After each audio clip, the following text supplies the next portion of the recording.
There's an old expression in England which says it's grim up north, and millions have for years had to make the best of living in post-war tower blocks, many of which are gradually being pulled down and modernised. And it was here in Manchester that the United Nations came to visit to see what the effect was of the government's hugely controversial bedroom tax on people and their human rights.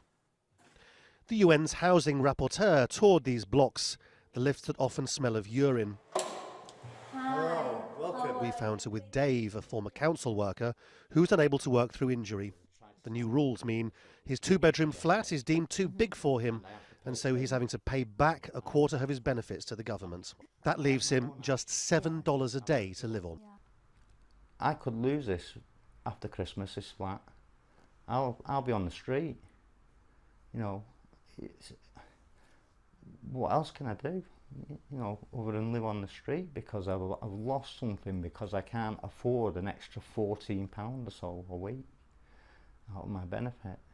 Some opinion polls have begun to suggest the government's cuts to the poor have gained popularity, but local councils have a big problem. There aren't enough one-bedroom flats to go around, and so people who can't work have had to accept a stark choice: either return some benefits or face homelessness. Talking to all of those people and trying to support them, we put a lot of effort into money advice. Some of these people have complex financial situations with multiple debts and so on. So we spend a lot of time and effort. We've got expert staff that are helping them to cope with that and to try and make the money go as far as they can. So what does the United Nations think of this state of affairs in one of the world's most developed countries?